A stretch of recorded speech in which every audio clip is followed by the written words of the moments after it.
and gentlemen,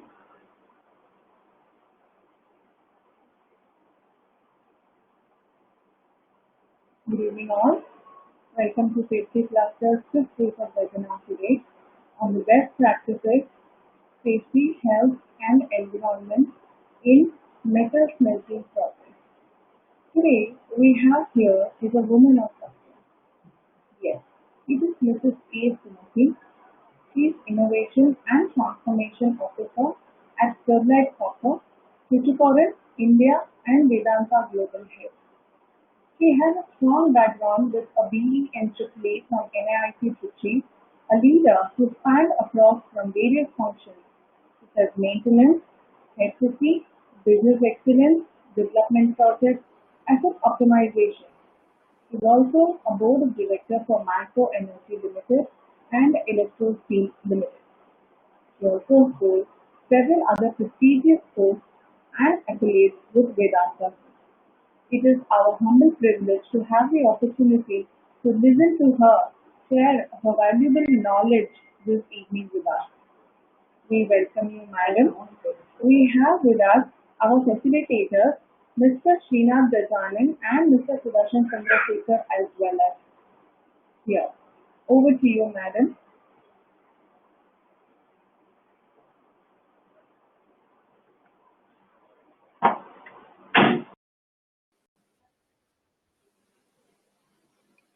Thank you, madam, for the nice introduction you gave for the session.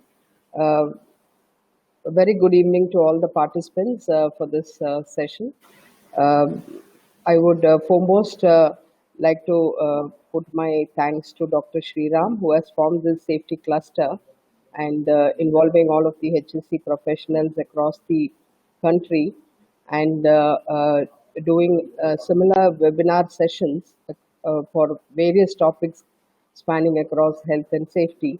And it's a privilege for us to get this knowledge sharing platform to share some of the good practices in health, safety, and environment, and which we feel that would be very beneficial for the industries at large. So let me get into the presentation now. Um, we have a question answer. Let me put certain ground rules maybe before I start the presentation. So there's an hour given to me for the presentation, so I'll take that time. And there's a separate question answer session which is planned at the end of this 1 hour session. So people who have your questions, you can always write the questions to the organizer, and they will be reading the questions and I'll be responding. I have with me some of my colleagues, Mr. Vishwanathan, who's heading Safety, Health and Environment here, Dr. Kailasam, who's our Occupational Health Specialist here, and Mr. Subaya, who's heading Environment. So they are also present along with me, but I would be mostly taking through the session. Um, yeah. So I'm going to cover the following agenda in today's uh, the session. So a brief about the operations and what are the safety management systems which are prevailing, and the occupational health practices which have been in place at this metal and chemical based industry, and the environment practices, as well as a bit on social performance. And finally, the accolades which has come to the company in terms of whatever these practices have been accredited by various bodies in the country. So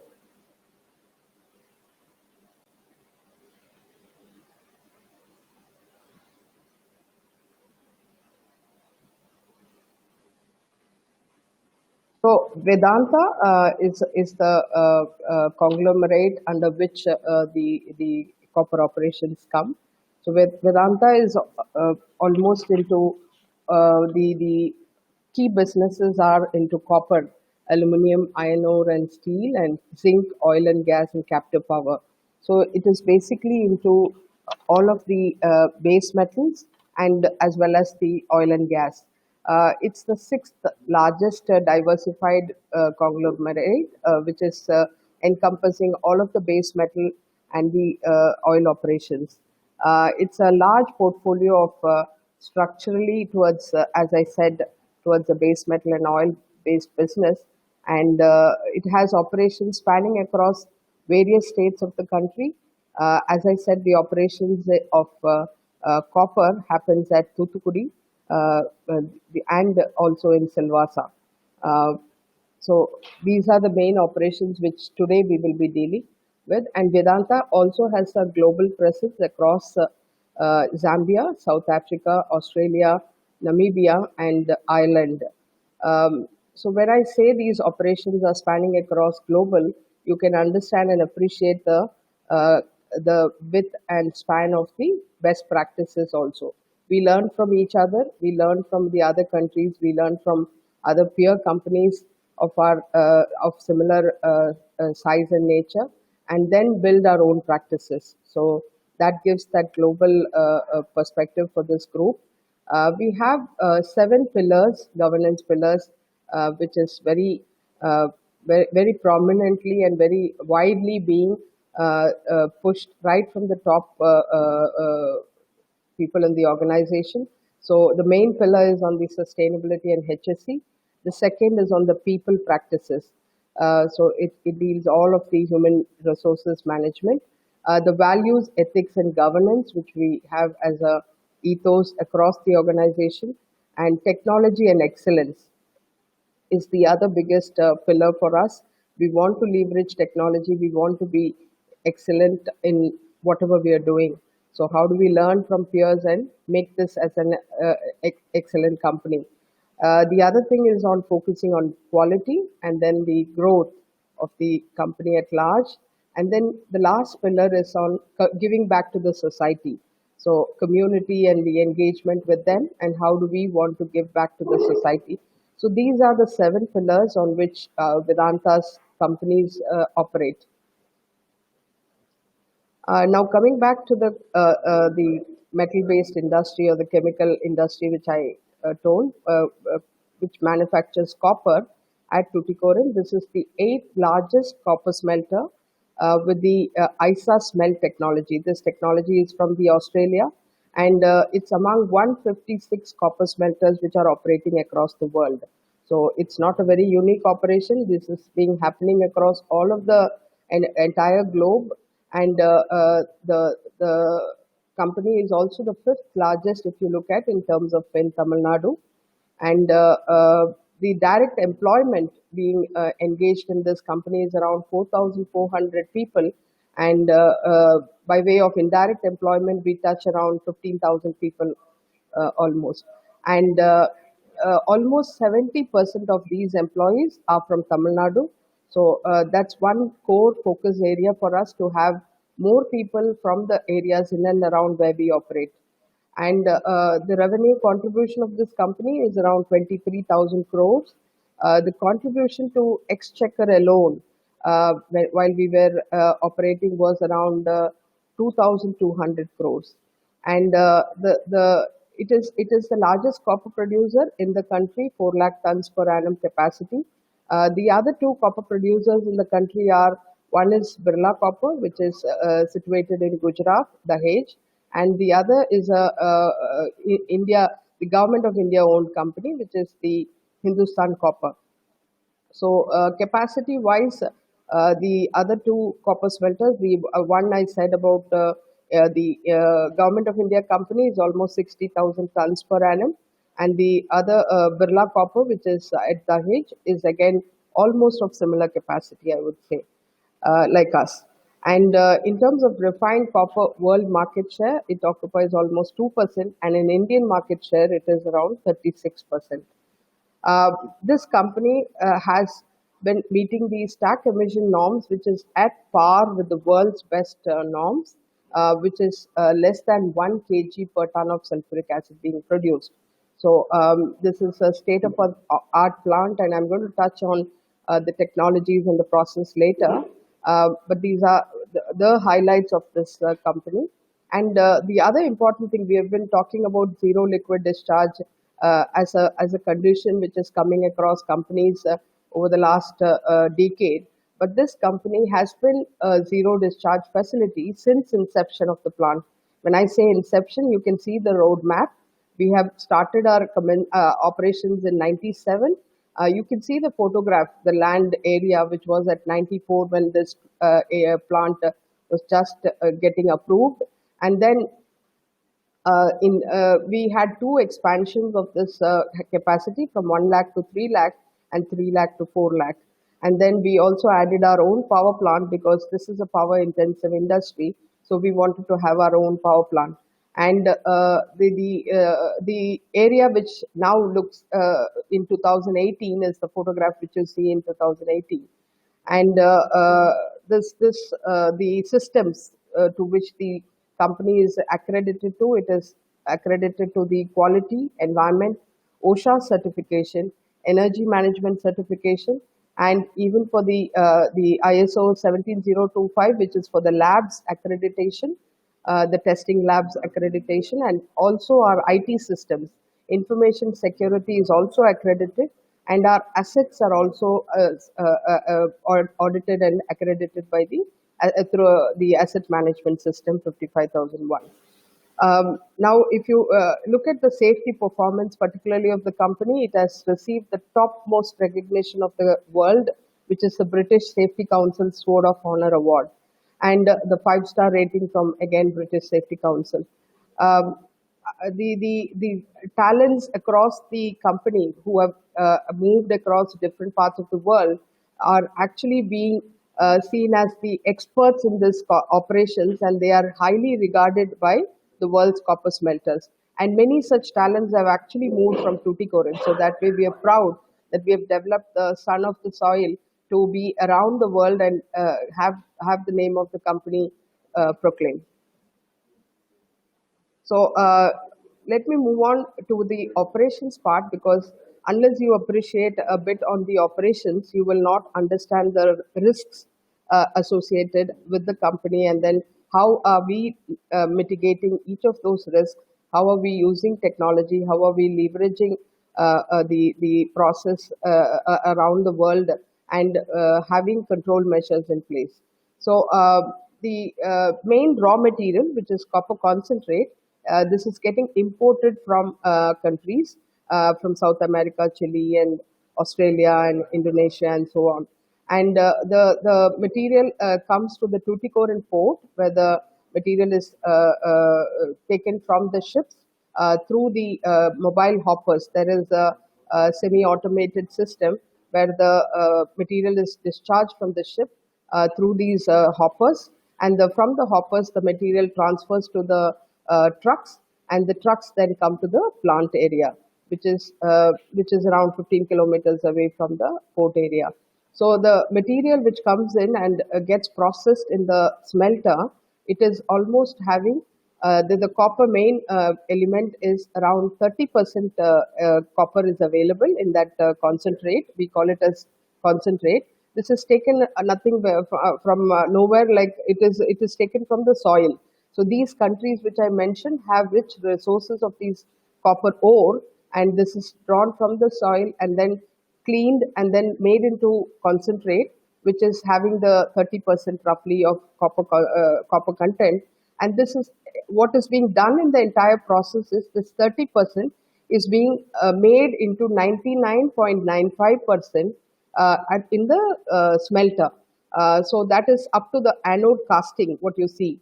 The anodes are casted, so that ends the smelter operations, where we get the copper enriched to 99.95%. Now, this copper cannot be put to use into applications. It has to be electrolytically purified further. It has to be 99%, 99.99% purity levels. So that is what can get into the final useful product. So what we do is the anode, which you see in the dispatch area, this is the output of the copper smelter. This is going into the refinery, which is an electrolysis process, and we convert the 99.95 to 99.99% purity copper. And then it is made into rods. The CCR, what you see is continuous cast rod plants are there, and we make it as rods which go into the market directly. So the rods and the cathodes from the refinery are being sold in the market. So the copper is basically put to use in all of the electrical applications, the transmissions, the high tension lines and low tension lines, and the entire cable copper cable is being used. You can see in your household products like even if you take your mobile or a television or even your fridge, your air conditioner, everything has copper. So it's being used into by the MSMEs and the SMEs into various products which they manufacture. So, what is the value chain we create in this process is from the smelter and the sulfuric acid plant, we have the copper anodes, as I said, and then we have the sulfuric acid, which is the byproduct from this process. So, when I said copper concentrate is being imported, there are three main elements there. One is the copper, which we are trying to recover. The second two are one is the iron, which is also around 30%, and the other is sulfur, which is around 30%. So the sulfur which is present in the raw material is getting converted into the sulfuric acid at our sulfuric acid plant. And the copper slag is the iron. The iron content in the raw material is taken out in the form of copper slag. So the sulfuric acid actually has it caters to the market of detergent industries, and as you all know, it is called as king of chemicals. So every industry, if you look at every chemical industry, will use the sulfuric acid in various proportions. So it's a widely used material, and probably we are the largest supplier in the South India for the sulfuric acid particularly. And copper slag actually goes into cement applications. So it is an additive used in cement to give the strength to the cement because of the iron content. And it is also widely used in kind of bricks and all kinds of infrastructure applications. So that is where the copper slag is being put to use. And in the refinery, copper refinery, we have the final product, which I said copper cathode.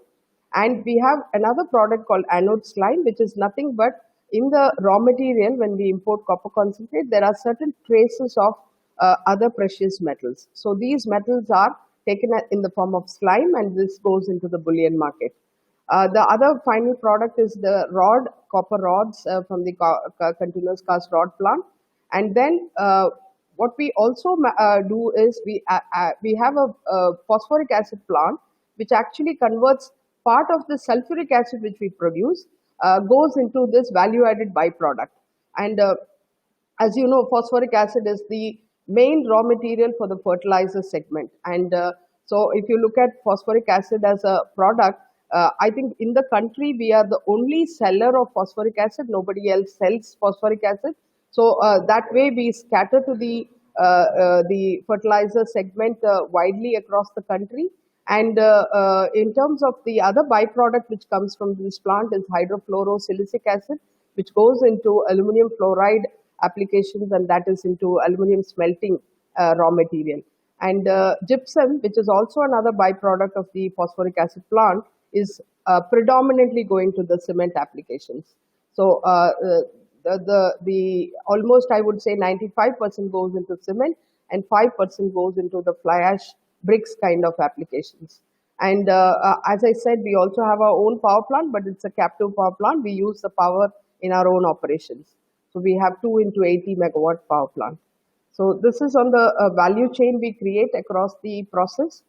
Coming to the technology, as I said, we have been sourcing the technology across the world for each of our process, going to the best of the technologies available in the world for the processes like smelter, the sulfuric acid plant, the phosphoric acid plant, refinery, you take it, it's from Australia, from rod plant is from Italy, oxygen plant, which is oxygen is one of the raw material for the smelter. So we enrich the oxygen from the air and feed it into the smelter. So this plant is supplied by France, and effluent treatment plant, particularly where we treat our wastewater. This is from Canada, and the captive power plant is from Finland, and the ESPs and the bag houses, which are pollution control measures, are all from Germany. And the 160 megawatt thermal power plant was given by BHEL, and Tata Projects helped in erecting this plant. So coming on to what defines our HSE framework, I would say a strong emphasis is laid on the basis the International Finance Corporation performance standard. So it's not something to do with a state level or a country level, but what we want to adopt is what is the best in the world. So we look at the International Finance Corporation performance standards on HSE, and that is the base for us to actually develop our systems. So we have various standards being in place for which is across the Vedanta operations being followed, and the pillars which I would say is mainly on the responsible stewardship. When I say responsible stewardship, I mean that we want to have our effective running of our business processes so that there is complete compliance and risk management, protecting the health and safety of our employees, and managing the environmental impacts, I would say. Next biggest pillar is building the strong relationship to and having a wider contribution to the society, engaging effectively with the diverse stakeholders to foresee and manage all the kinds of risks and opportunities and challenges. So we want to hear from people, understand, keep improving ourselves. That is what is our mantra. And adding and sharing values. Whatever we gain, as I said, one of the pillars is giving back to society. How do we engage with the society, giving back to the society in terms of our CSR programs and maintaining our license to operate? So these are the three major pillars, and the center one is on actually communicating all of what we are doing to the world so that people learn from us and we can also get feedback from what we are doing. So that's on the strategic communications part. Let me move on now to the safety management systems, which are prevalent across these operations. As I said, this is basically governed by the kind of risks we see in a metal-based industry and a chemical-based industry. When I say metal-based, we are handling hot metal, which is where the metal is at 1,200 degrees centigrade, and so you can associate the kind of risks associated with it. So safety for us begins from home. It is if you see this cardinal rules, it's the no-go kind of rules for any employee across the organization, and it also has things which are even followed outside the boundary limit, like the people have to wear the helmets, like safety helmets, crash helmets is mandatory, and seat belts are mandatory. So if you see our employees moving around Tuticorin, you can see them, all of them wearing all of this. So it starts right from home, and we also have very clear do's and don'ts for the visitors who come inside the plant. Now, when we look at the safety interventions, how do we try to weave around the complete process safety management? Many of you have heard about process safety management being promoted largely by DuPont. The pillars are before you. It covers areas of hazard risk analysis, the SOPs and the maintenance practices, the strong permit to work systems for any kind of works being done inside the company, and the management of change. When we say management of change, I'll be dealing with some of this in detail later for more depth of understanding, and emergency responses and plans. How do we engage employees in the building of safety culture, and contractor safety management? So they are biggest business partner for us, the contractors. So how do we actually instill a safety culture among them? And then on the incident investigation, of course, in spite of all of these measures, you might tend to have some incidents in the industry, and how do you actually have lessons learned from that, and how do you across the organization replicate the learnings and correct situations? That's again another important pillar. And then comes the training and pre-startup safety reviews.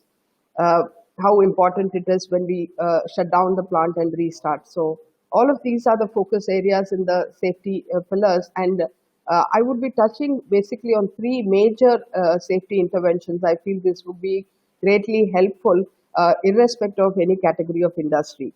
One is on the single point accountability, and then the behavior based safety. the biggest wheel which you see is the visible felt leadership. How leadership from top can instill this culture to the organization. We often say safety again has to flow from the top, and that's what we actually do at the company. So when I start with the visible felt leadership, so it is to actually make our leaders, because in an organization you will always see a large amount of people in the middle management and the senior management people who will have multiple priorities for them to manage, and but how do we make them also equally spend quality time in safety, because that's very important as an agenda for the organization, and how do we make them do this? So that's what is the visible felt leadership. So we actually set targets and monitor these targets for each of the leaders using the guidelines. So we expect the leaders to be at the shop floor. Say for example, we have senior leaders, 20% of their time will have to be spent on shop floor, and frontline leaders, 50% of their time will be spent at the shop floor. And for safety persons, who are the safety core professionals, 80% of the time they should spend on the shop floor. So that's the kind of the targets which we have set in place. So when they go to the site, what kind of things they do? So that is also well defined in terms of they have the frequent safety interactions with the people, with the employees they meet, the hazard tours. So they assess the hazards when they move around. They make toolbox meetings, talks in various topics, and have a kind of audit or an inspection. It can also be in the form of a training. Some senior leaders come forward to offer training to people, and some of the leaders also get involved in the incident investigations, and get involved in the safety promotional activities. It can be the programs which are being done when we do a safety day celebration or a fire safety day celebration. All kinds of promotional activities they get involved. The meetings, the safety meetings which happens, the critical tasks review. So they also participate in those. So there's a mandatory kind of a template which you see there. It's the what we keep monitoring, and this is being reviewed and put to the senior people for them to understand how much is the targets being met. So that is on the visible felt leadership, and this definitely has made a lot of impact, I would say, on the shop floor, because they feel that the management is with them to understand their hazards, to appreciate their problems, and also look at giving solutions for their problems. The other major program or the intervention which the company has is called a single point accountability. I think we borrowed the system, I would say, from a global company called Rio Tinto, which is again a major metal and mining company like ours.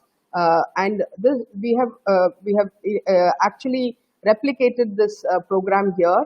So what this program is all about, like we want to actually make the transition of safety ownership from a line, actually from a staff function to a line function. So that is what all of us want to achieve at the end of the day. How do we make our line leaders, our production leaders, our shop floor employees as safety? Because safety has to be everybody's responsibility. And that is what is the mantra for this particular program. And what we do here is, so the SPA, so the CEO of the company actually nominates the SPA leaders, and he gives a letter issued to them saying that they are taking his role in the company on behalf of him to execute the various responsibilities being entrusted to them. So we have around 16 protocols laid out, what you see in the left-hand side. These all protocols have each of them a shop floor leader who leads the system. So they take the responsibility on behalf of the CEO of the company to deliver what is required under each of this program.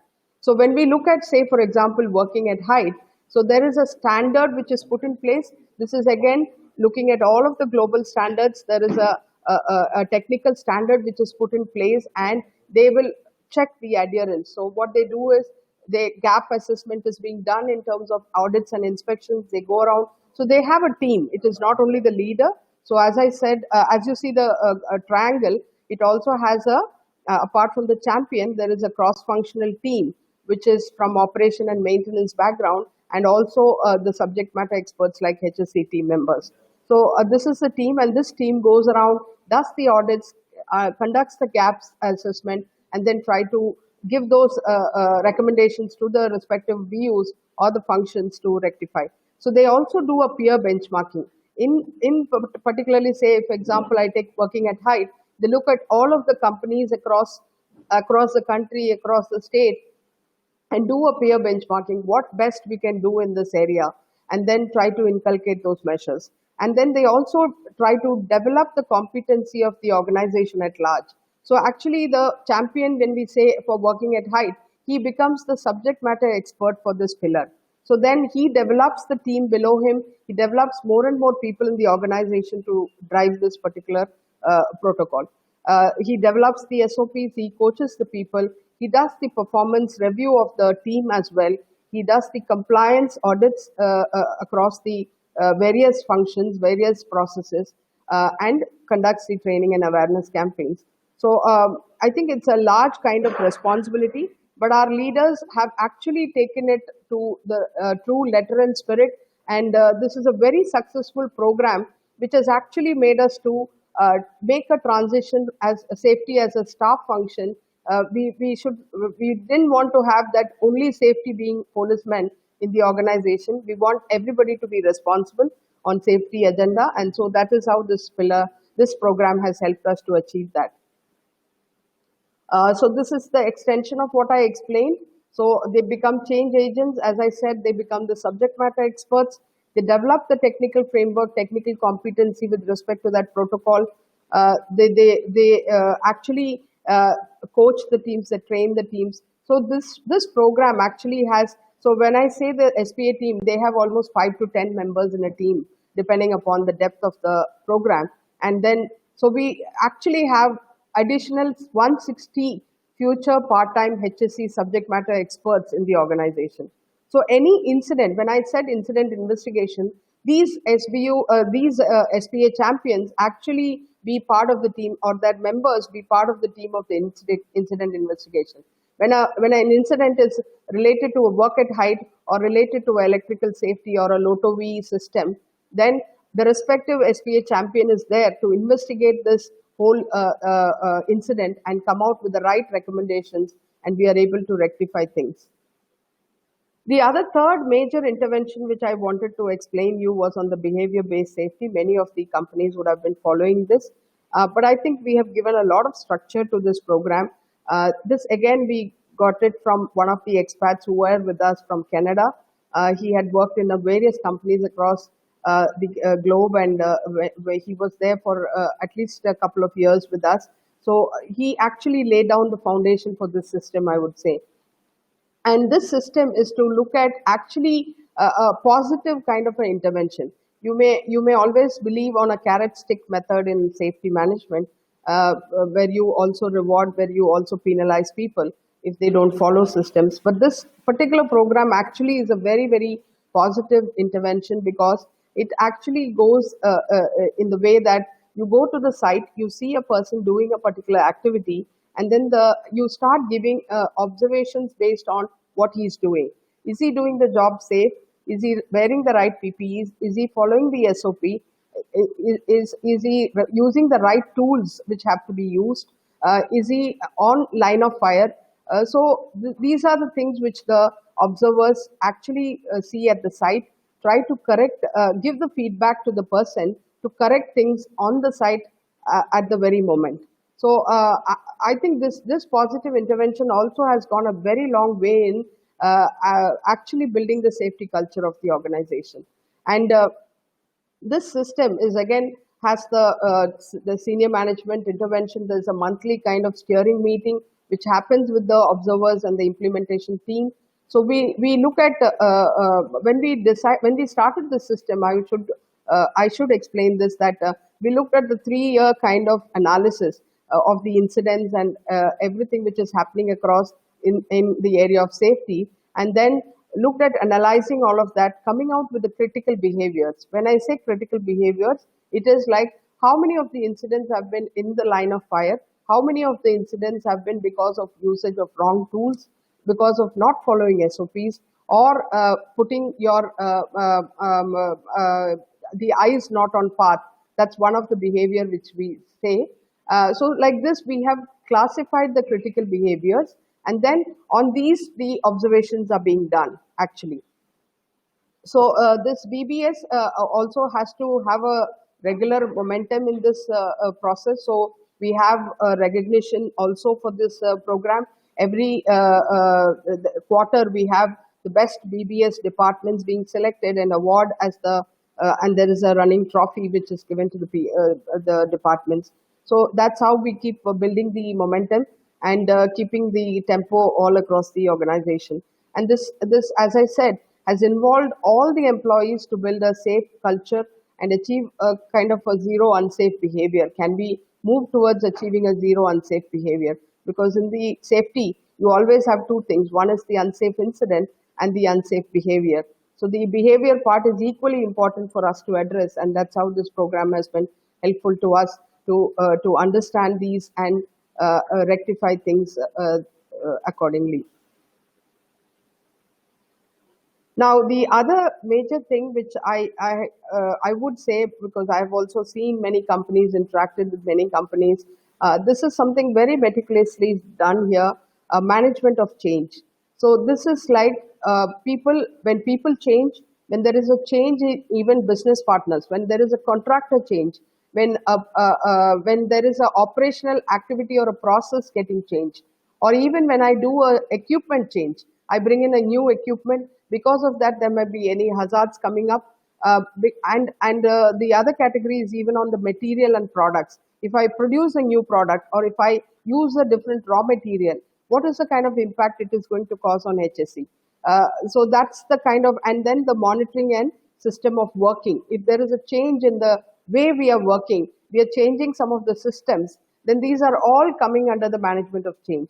So what do we do with these changes? There is a very meticulous protocol again.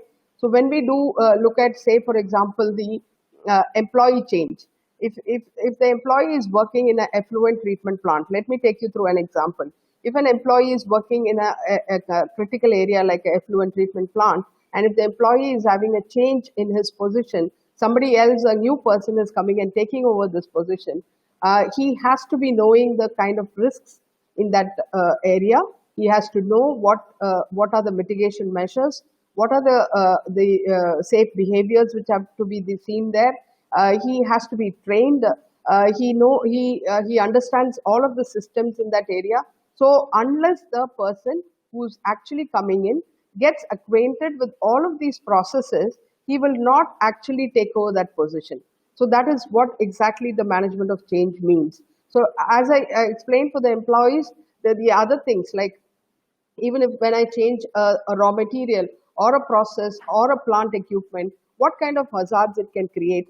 Am I controlling all of the hazards in place? Am I putting all the mitigation measures in place before I actually have that process being run? So that is exactly what this management change is all about. It is actually integrated into our SAP system, which is a IT-based system, and it is the management of change module is separately there in SAP, and we try to track all of this in the SAP. And again, there is a involvement of a cross-functional team. When I say management of change, it doesn't end with the respective department raising the management of change. It goes through a cycle of people. It comes through the particular section head HOD. It goes to the next level, the functional HOD. It goes up to even the COO, Chief Operating Officer of the company in certain kind of changes, if it is a significant changes. So we have classifications called as significant, non-significant based on the risk level. And so the hierarchy of people being put into the cycle of reviewing this whole process changes accordingly. So this is again a very strong system which helps us to actually do a forward looking of risks before we get anything being put in place. The other novel concept, I would say, is on the one-day safety officer. I think this is again a very much a motivational program, I would say. because we want actually, one I said, definitely when I started, it has to safety flows from top, but safety also has to be given a hand. It is like two hands put together, you hear the noise. So it is like that in the safety agenda. So even the shop floor employees have to make their equal involvement in the agenda or culture. And this is what the program is all about. Like, we pick up people from the shop floor. It can be, we have grades called from M9 to M6, which are the beyond M6 is the middle management people. So these people who are really in the shop floor, the engineers, the technicians, the workers, who are actually being picked up for this one day safety officer. So this has been going on for the last 4 5 years, and we have covered people in at least it has gone through 3 or 4 cycles with the people getting involved in this one day safety officer. So what do they do when they are appointed as one day safety officer? They are relieved from their normal duties. They come and report to the safety department for that particular day. They actually have a checklist being given to them. So they go around the plant, do a complete audit inspection. They participate in some of the inspections which even the safety team does, like going checking the safety showers, the fire extinguishers, the flashback arresters, the gas regulators, whether they are in good condition. So when we actually send them, we actually make them become experts to see when they actually do the job at the site. So they in turn try to have this check done. So that's the culture we are trying to build in among the shop floor employees. So they actually be taking the safety officer's responsibility that particular day. And we also have a very important step on motivation, because unless you motivate the employees to by giving the positive feedback based on their observations, they will not think of improving. So we do that. We also have a quarterly recognition. We recognize the best 3 one-day safety officers from employees. And this program does not stop with only our own employees. We also involve the contractors. We pick up engineers, technicians, workers from them who also have a keenness towards safety, and they come perform this role of one day safety officer. I think this system, as I said, has involved most of my employees into the safety management. The other important, I would say, how do we connect with the families? Because again, as I said, safety begins at home, safety ends at home. How important is our family to the safety agenda? Everyone can understand and appreciate. So how do we connect the communities on the safety program? This is the Suraksha Bandhan, we call it as. And this is connecting community through the safety. So what we do is, our safety teams or our operation teams actually go to the contractor's family, and then they meet the family, they interact with the housewife, they give them the safety tips, including, say, for example, the home safety, the LPG handling safety, and to the children in terms of electrical safety. The smaller tips is being given to the employees in their local vernacular language, and then the employees are also given a small memento to the employees give the families a small memento when they go there, and also explain the safety systems which the company follows, and takes the message to the family to tell how safely we actually handle your husband or your father, how safe he is in our hands or is in our company, following all of these safety systems. So we explain all of this to the family, give them the confidence that give them the confidence that their father or their husband is in a very safe environment. So that is what this program is all about. And I would particularly say that my CEO himself has gone to meet some of the families to give the kind of importance to the message that safety is very key agenda for all of us. So that's the connect we create to the community on safety, I would say.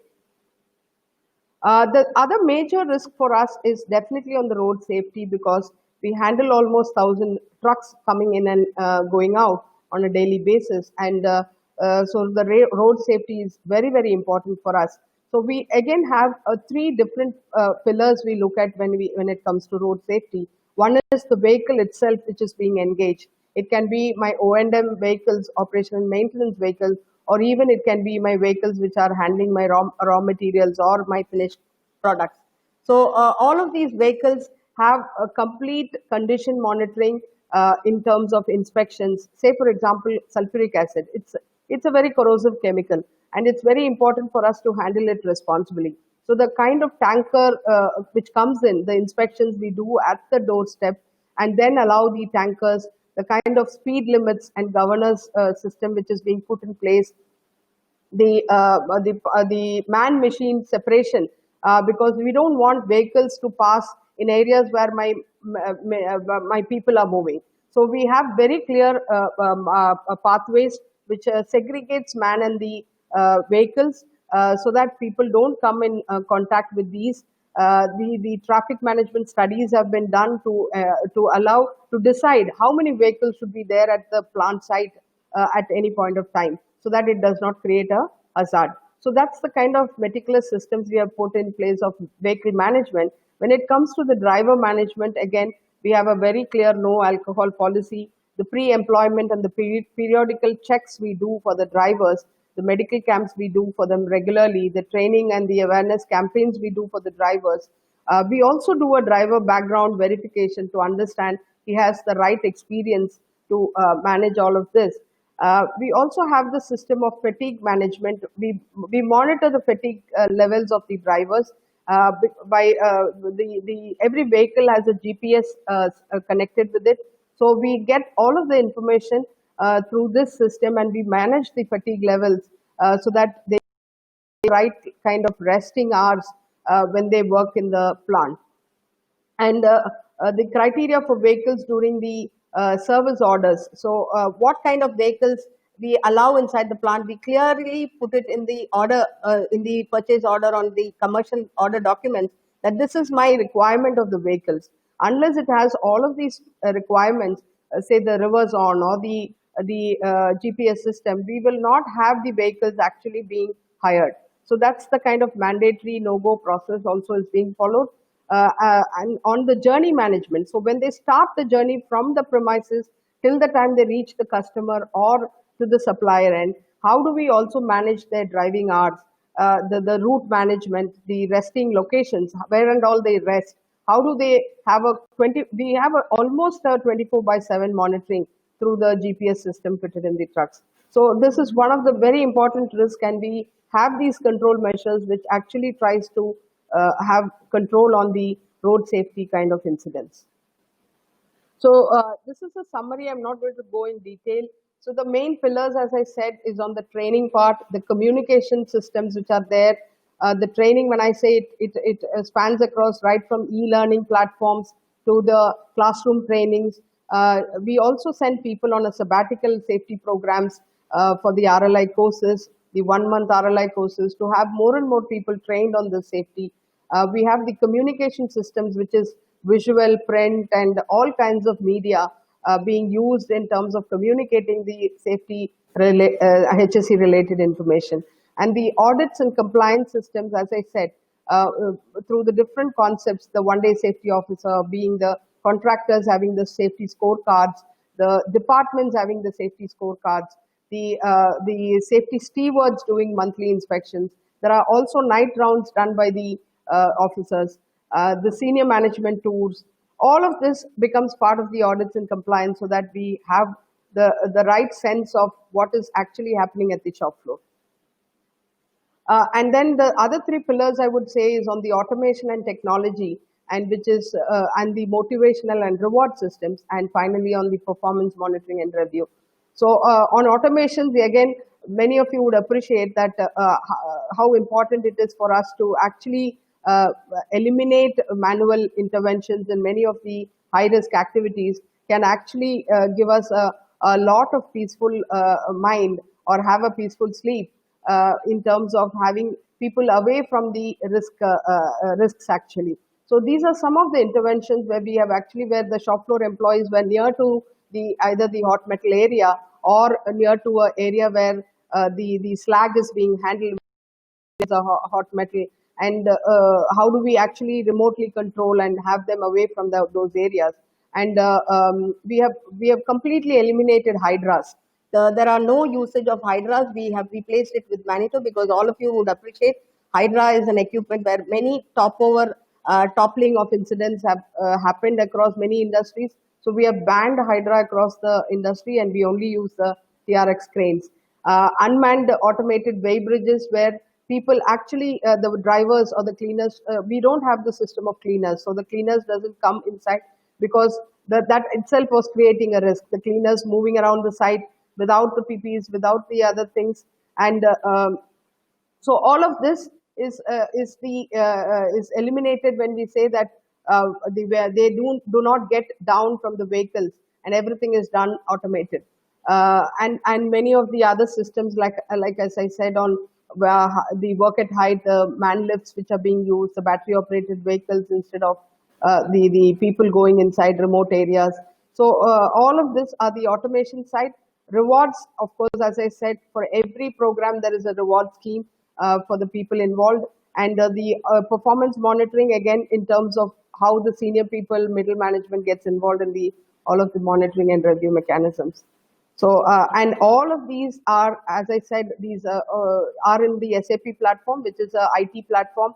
Everything is machine managed, and a fully automated system where everything gets onto the system by the shift officers. There I come to the end of the safety part. Now I have with me Dr. Kailasam. So I would request him to take through the health part, occupational health part, because I can always answer, but I would feel that he can play a much better role in explaining the right things. So over to you, Dr. Kailasam.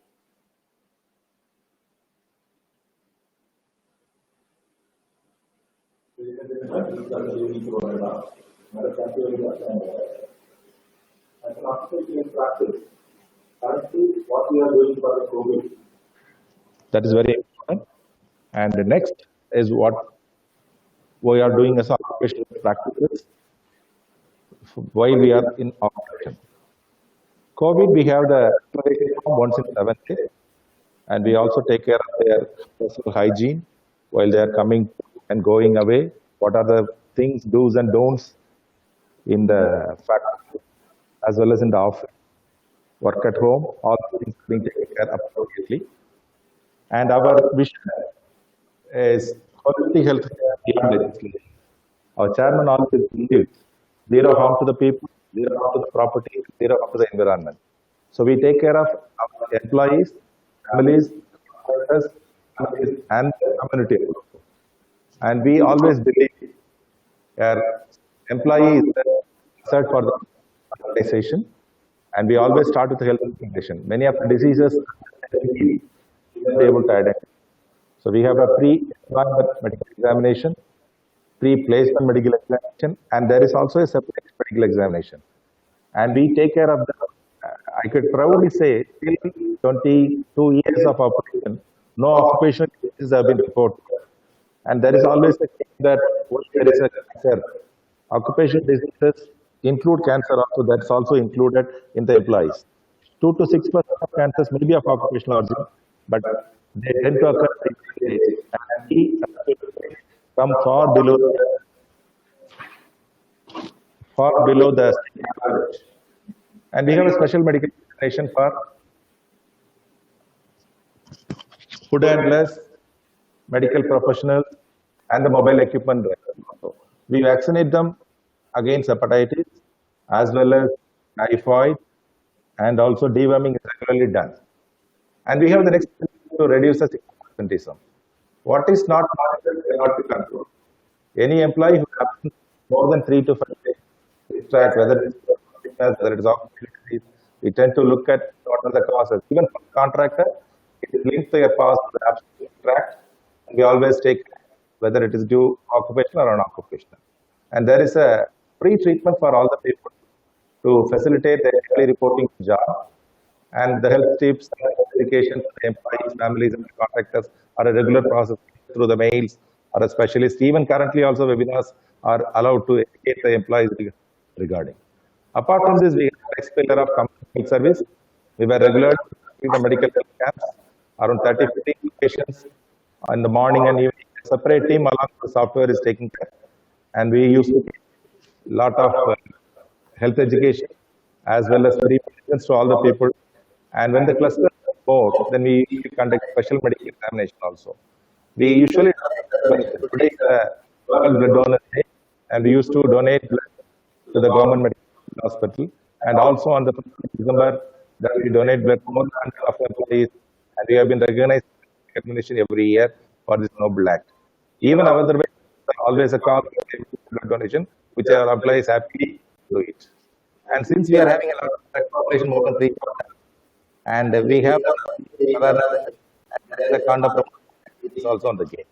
And special health camp the employees who are having diabetes, hypertension, IHD, all these things are being separately tracked and given a special medical. Even the medical examination calls for once in a year or once in 6 months. These people are fast tracked to be monitored on once a month or once. And we regularly conduct community awareness by the experts. And we also take care of employees, families, contractors, families, and largely the community.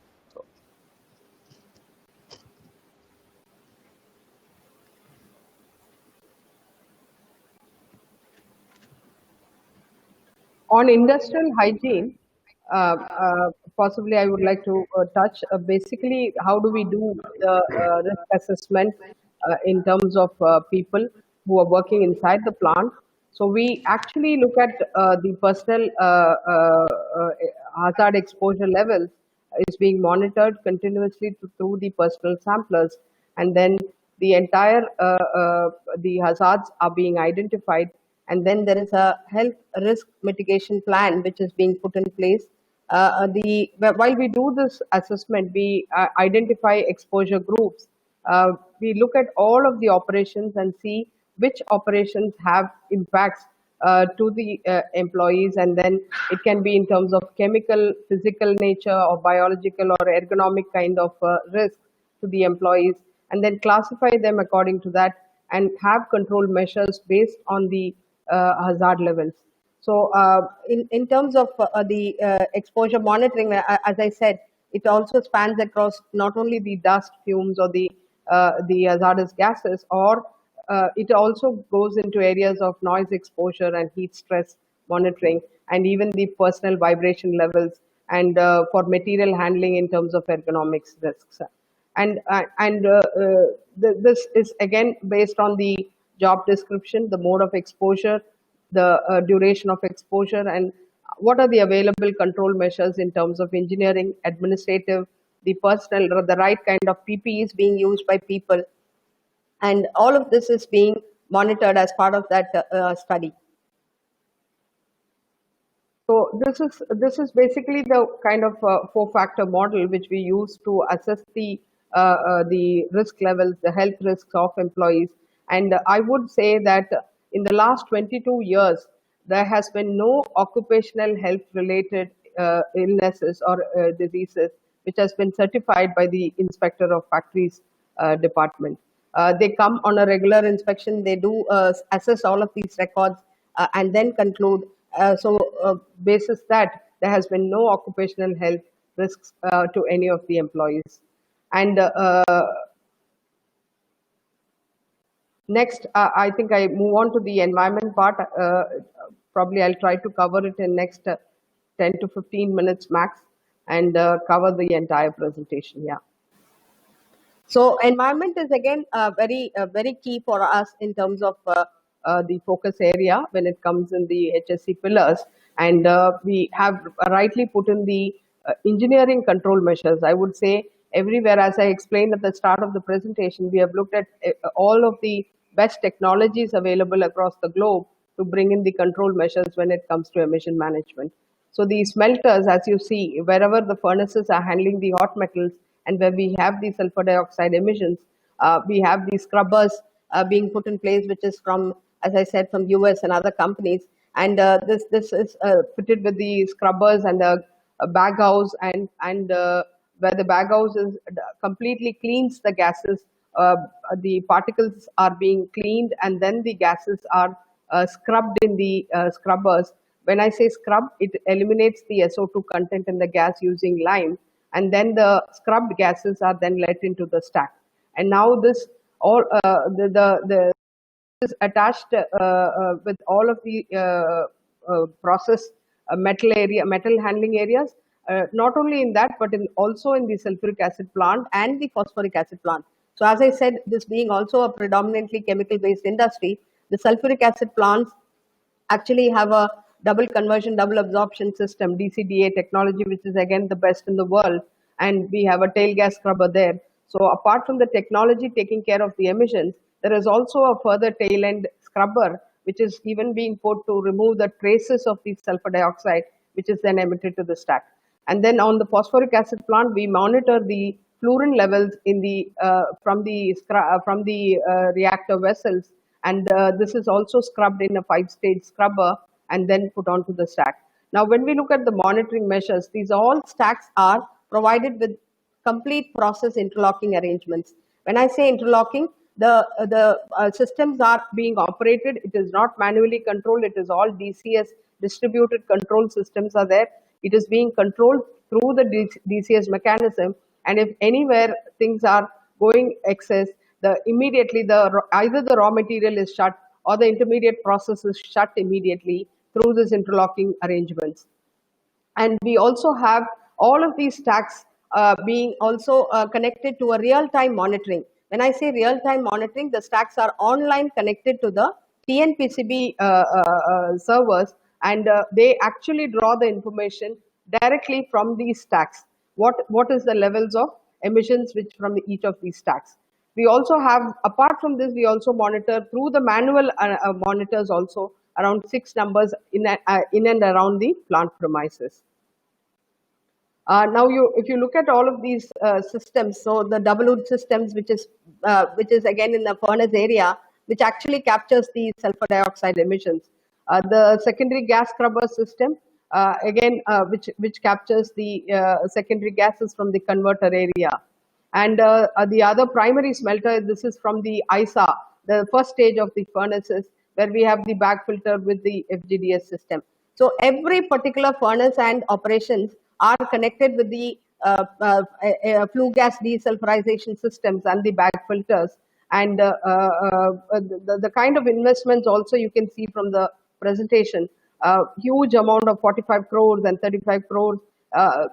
The converter beds modification, this is again in our sulfuric acid plant to reduce the SO2 emissions from initially 4 kg per ton was the norm. So we actually brought it down to 1 kg per ton of sulfuric acid being produced. So this was particularly achieved through these measures where we did the converter bed modifications, the tail gas scrubbers which were being put in place to reduce these sulfur dioxide emissions.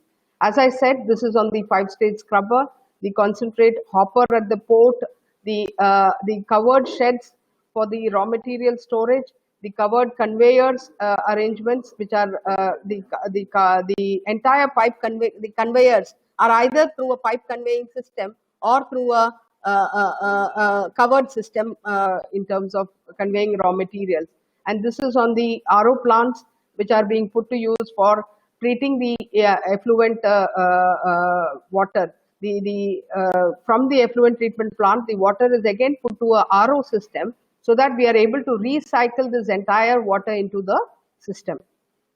The other important measure which we have taken in environment is on the air-cooled condensers. This actually helps us to reduce the raw water consumption. So, we operate in an area which is a water scarce area like Tuticorin, and we are actually committed to reducing the water consumption levels in our operations. So this comes at a huge initial cost, but then we have gone ahead with the air-cooled condensers for the acid cooling. And the ferric sulfate treatment process in the effluent treatment plant, which actually helps us to reduce the waste being generated to almost 45% reduced levels. So this technology is again sourced from the Canada and being run in the process. We also have a rainwater catchment pond. So what happens when there is a rain? We do have a capacity of almost 1 lakh meter cube, more than 1 lakh meter cube, I would say, to collect the storm water being collected through the drain networks. And this photograph shows how environment friendly is that rainwater being collected in the plant premises. The environmental, I would say, in terms of the SO2 emissions, actually reached a stage of environmental excellence, because this chart would explain you why I'm saying so. If you look at the SO2 emission levels, this is from a international benchmarking study which is done by agencies across metal and mining sectors, and the extract of this report says that average Chinese copper smelters actually have 75 kg per ton of cathode. Cathode is the finished product of the process. And average European copper smelters you see is around 42 kg per ton of cathode. And there are some specific examples in Sweden, in developed countries also, where it operates around 16 and 7 kg per ton. And when you come to actually Sterlite copper, the emission levels are much lower, much lower than these levels, which is at 2.35 kg per ton. And this is not achieved just by word of mouth, but by real interventions and technological measures. As I explained earlier, one is we have the beds which are added to recover more of the sulfur. The second is the cesium promoted catalyst. One of the main factor in the conversion of SO2 to SO3 and then to acid is the catalyst called the vanadium pentoxide. So we actually went in for a cesium promoted catalyst, which actually promotes a higher efficiency in conversions, and that is how we have achieved. And then the tail gas scrubber. So we have been able to achieve this from 4 kg, as I said, in 97, 4 kg per ton to 1 kg per ton. And that is how the journey has been in terms of SO2. And the conversion efficiency in the acid plant is at 99.92 levels, at par with some of the best smelters in the world. Coming to water sourcing, water is again, as I said, a very important raw material. And how do we really manage this? Water actually is given by SIPCOT for industrial purposes, and this is again from the extreme end of the downstream. We do not intervene with the supply going to the people or to the agriculture segment. It actually is on the downstream before it just gets into the sea. That's where the industry starts getting the water. Now we have an agreement with SIPCOT to draw almost 1,800 meter cube per day, and we are just utilizing 20% of this allotted quantity. And even in terms of the total requirement for me in the process is 13,500 meter cube per day. In this, 30% is only sourced from the SIPCOT, and 45% is from desalinated water. We have an outsourced partner from whom we buy the desalinated water and use it in our plant. And the remaining 25% is from my internal recycled RO water, which is from the effluent treatment plants. When I say the plant is zero discharge right from inception, this is one of the biggest support by replacing the raw water in my process water. And we do not draw any other source of water from surface. So you can see also how the specific water consumption, when we benchmark again with the best of the smelters, ours is at 6.5 per meter cube per ton of cathode being produced. As against some of the Germany and Sweden smelters, which are at 8 and 10 levels. In terms of water, we also have received some of the best awards from UNESCO, CII, and FICCI, and etc. Now, coming on to as I said in my value chain, the copper slag and gypsum is one of the byproduct which is coming out of the process. So how do we handle this? As I said, you can see the trend here, how we have been actually moving to an area where we have been disposing the old stocks. You see the production is the blue lines, the sale is the green ones, and how actually the sale has been improving over the years, and how we have been able to give to many of these value-added applications in terms of copper slag, in terms of phosphogypsum, to the cement, to the bricks, pavers, abrasives, infrastructure development, road applications, cement concrete, and phosphogypsum into fertilizers, bricks, and cement applications. So actually the stocks are have come to almost a nil kind of a status right now. The other solid waste, the hazardous waste, of course, when we draw material from the soil, we have all kinds of elements in it. So whatever is useful is being recovered. The remaining trace elements have to be properly disposed in a landfill facility. And this is what graph of the landfill facility which you see. I would say that actually we were one among the industry in South India to have the first state-of-art secured landfill facility. And I would say many companies have actually come to visit us and see this facility during those days. And this is a double liner system. It has imported liners, though the standard prescribes a single liner system for the handling of these waste. We went in voluntarily to go for a double liner system and have it safely stored in the secure landfill facility. The remaining small kinds of waste like the spent oil and the oil sludge and so on goes to the CPCB registered recyclers. So that's about the on the solid waste management. The one which you see, the copper slag being put to use in a road application. This is one of the roads. It is not only being used in my internal roads, but also L&T has used recently in Kerala between Trivandrum to Nagercoil road being put to use with the copper slag being used there.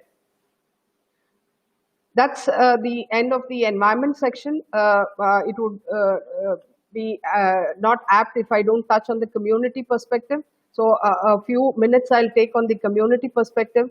So this is just a glimpse. We are always there to support people in and around us.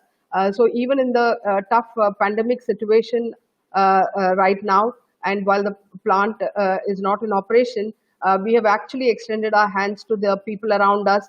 We covered all of the villages around us in terms of the dry ration kits and the necessary PPEs for them, the disinfection materials around the villages, and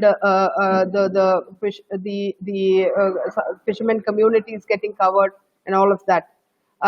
In terms of the broad initiatives under the community care, we almost touch and transform the lives of 2.5 lakh people in Tuticorin.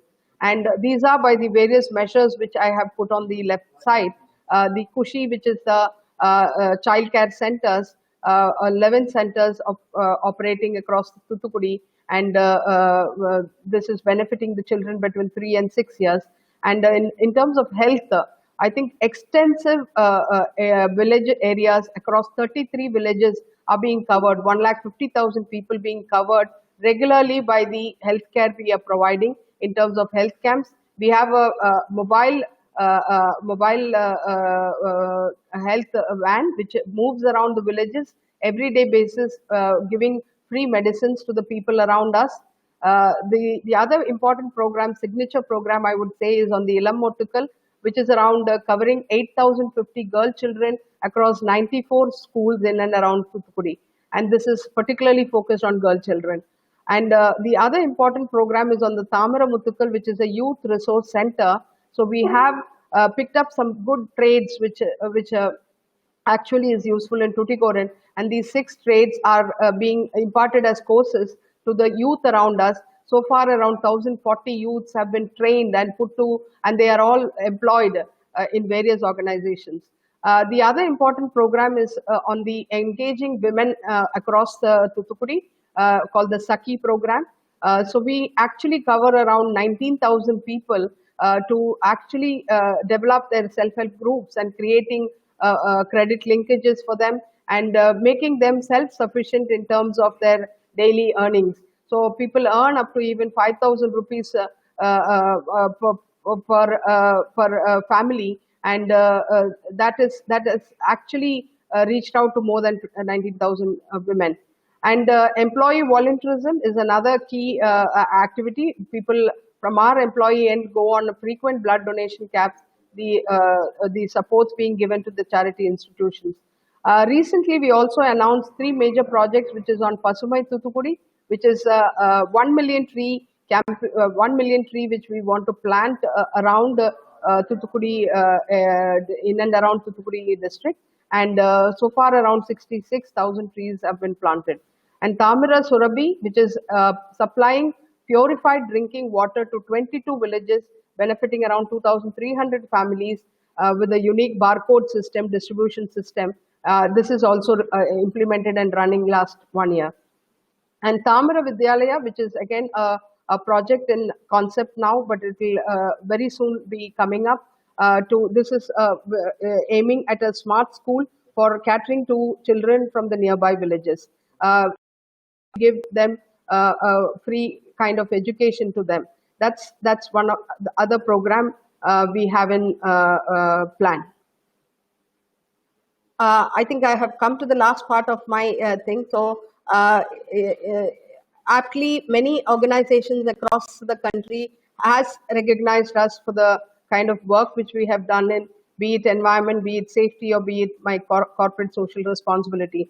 And these awards have been given by the very prestigious institutions like CII and UNESCO Water Award and the British Safety Council from the UK giving us the safety awards.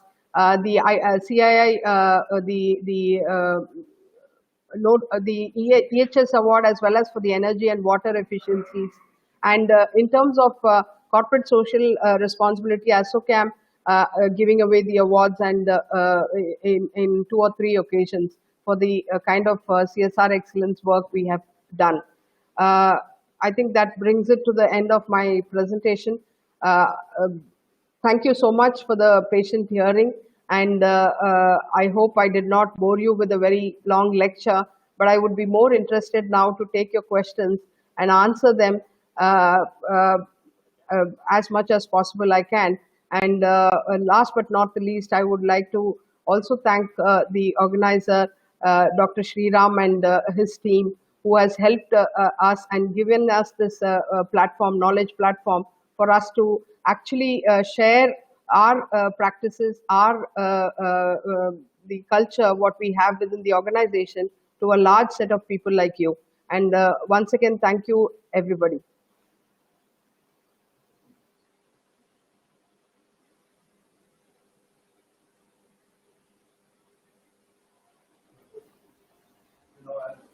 Thank you, ma'am. It was indeed a great presentation to learn about the best practices in Sterlite Vedanta.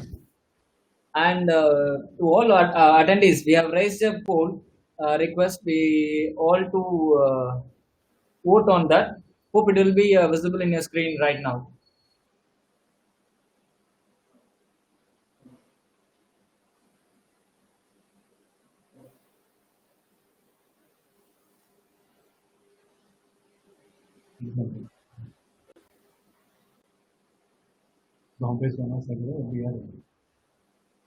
Vishwa, would you like to pick up the questions and let me know? Thank you. I would like to call upon Mr. Vishwanathan for moderating this Q&A sessions.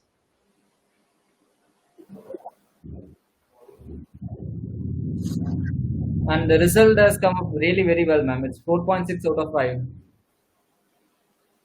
Thank you. Thank you. Thank you so much. Yeah. How do you rate the safety performance of Sterlite copper? Okay. Okay. 4.5. Yeah. So nice. Yeah. Actually, it all comes from safety professionals.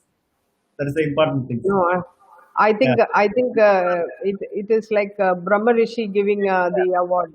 So when safety professionals reward us, that's the best thing which can happen actually. It's really very good figure, 0.5 rating we got. And now I request Mr. Vishwanathan to coordinate for question and answer. Yeah, right? We have got. Hello. Attendees are requested to post their question in Q&A section, because I could see many are raising their hands. Instead, please drop in, because we have a technical glitch in this. We are not able to connect it with, directly to the attendees. So please drop in their questions in question and answer sessions. Yes, sir.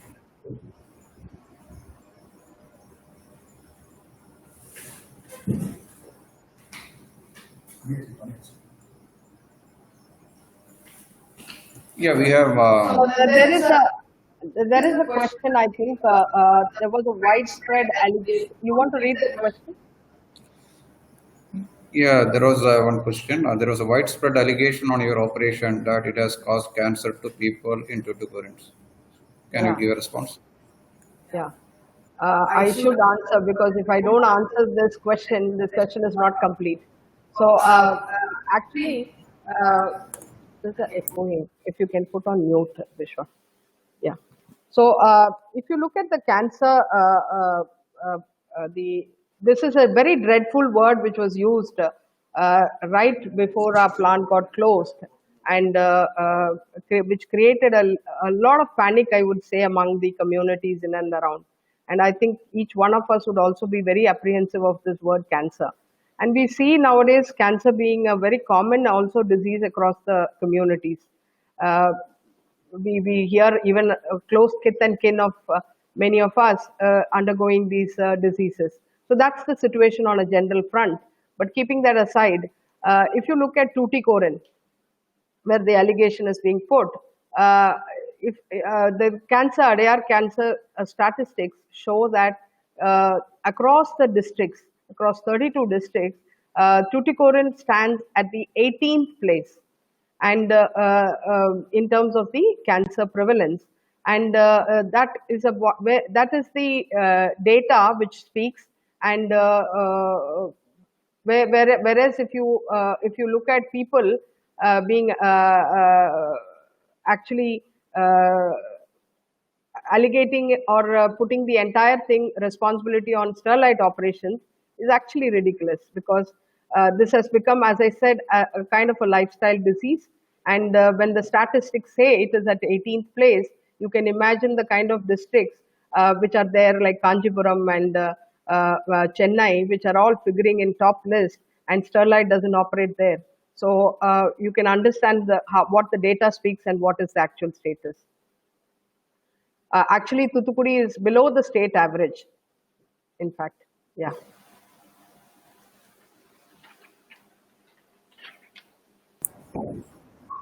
How many of your employees got cancer? You got any cancer? No.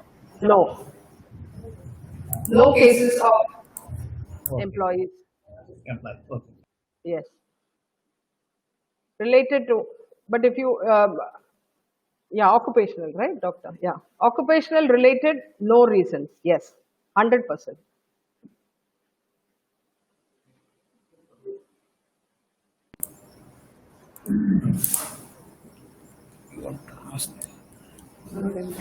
Next question.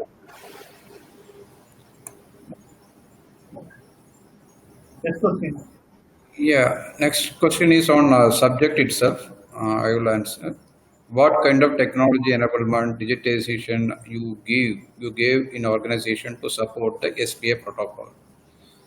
So SPA protocol is we are not using it managing. How we are managing is we conduct SPA workshop in the quarterly, and there is a team already. Madam might have been explained. There is a team leader of functional from the function, line function, and there is a cross-functional team working on it. They meet monthly and do the audits on daily basis, and their performance has been reviewed by management on quarterly. Presently, there is no digital intervention for that. That has been tracked on. Yeah. So we have a plan. We have a plan to act. We have a plan to act. Vishwa. We have a plan to actually move this also into a digital platform. This is a program which is being talked at even at the corporate level, because seeing the benefits, two of other companies have also implemented, group companies have implemented this. So we will slowly look at a technology platform. So, yeah.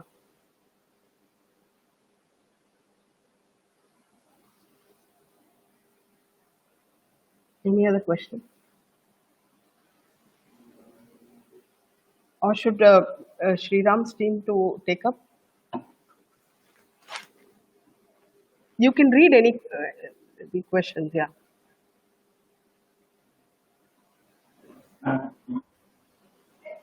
Madam, the next question is by somebody called Lakshmi. If you can see on your left side, can you ask the question?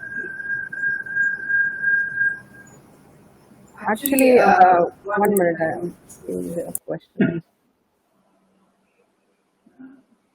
Or would you want me to read out the question? I would be helpful to read out the question to you. Yeah, you can read out. Yeah, please. Yeah. So the question is, they are seeing many best practices now. So they're asking, how do you rate yourself on the maturity and the way forward in safety performances? What are the challenges you still feel you have to address as a company? Okay, okay. So, in terms of maturity, I would say I think most of the safety professionals would also be aware there's a Bradley curve which we follow in terms of the safety culture of the organization. So, I think from dependent to independent to interdependent, I think we will be somewhere closer to the interdependent culture where we have the involvement of all of the employees, not only the safety function managing the function, but as a culture being built with the various kinds of practices. And we have involved the entire cross section of employees. So I would say we have moved into a interdependent culture when it is on the maturity curve in terms of safety practices, and in terms of the the challenges. Yeah, so in terms of the challenges still for us, I would say one big challenge which we see is the frequent turnover of the contract employees. So we do a lot of things in terms of actually imparting the necessary training, the culture in the organization. They stay for a year or two, and then they start moving. So the next set of people come in again. So I think this is the biggest challenge for us. So actually we want to address this particular challenge, I would say, in terms of having more and more local workforce would actually help us to retain these talents.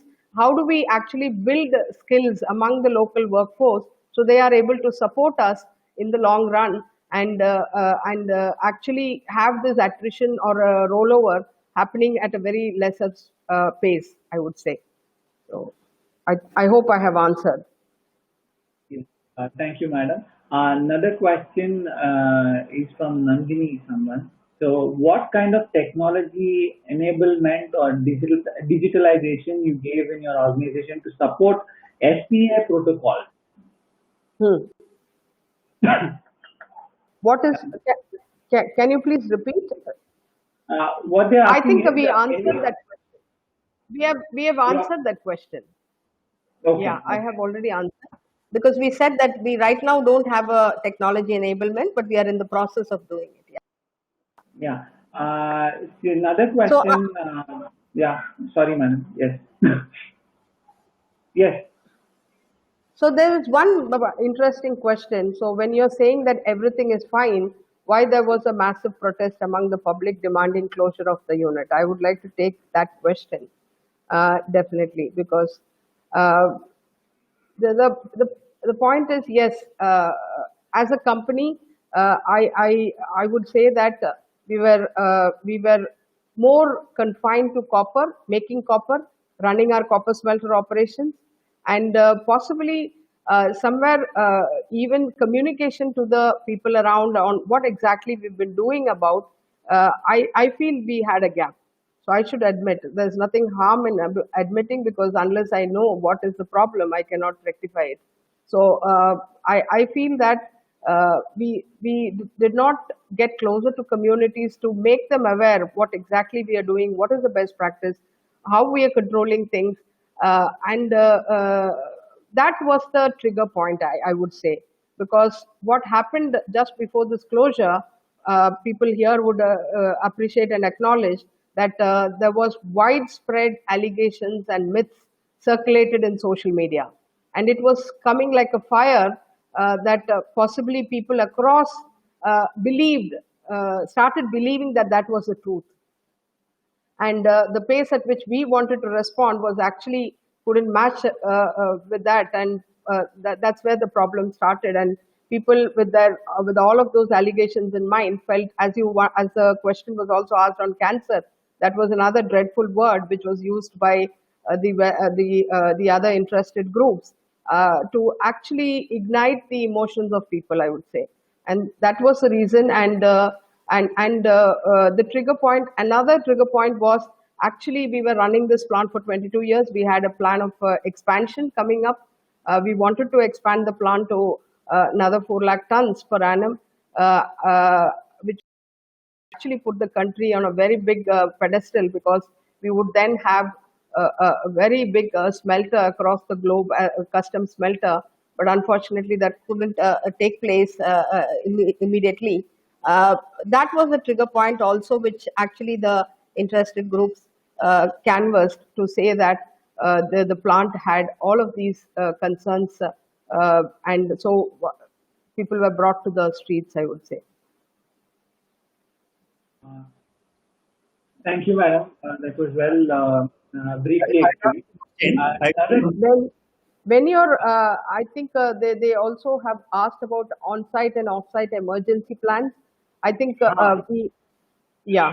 So our on-site emergency plans have been approved, and we also have an off-site emergency plan which is approved by the factory inspector, chief inspector of factories, and we have been doing on-site mock drills frequently in the presence of the factory officials. But off-site, as you all might appreciate, is decided by the district collector. So he picks up scenarios and then he conducts it.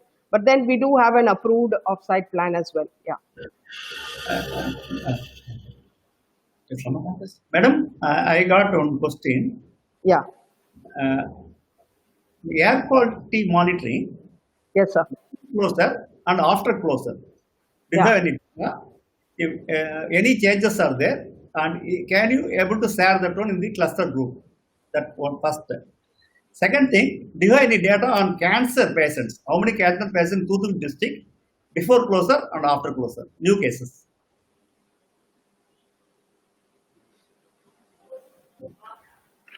So, in terms of the first question on air quality, this has been extensive, again, subject of discussion point. And when you look at air quality, the emission levels, if you look at Tuticorin as a city, it has almost around 5,000 megawatt of power plants. And you all know that none of these power plants have flue gas desulfurization systems, which means it can scrub the gases and then let off to the atmosphere.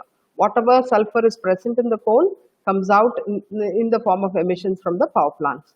And in terms of the these emissions being almost at 95% of the entire emissions in Tuticorin. Now, if you look at people might ask, I also have a power plant. So if my power plant is actually being accounted for 2%, 2 to 3% of the emissions in Tuticorin, 95% or 96% is basically because of the power plant. The remaining 1% is because of my smelter. Now, this 1%, you can see how negligible in the 100% of the emission levels, how negligible this 1% can be.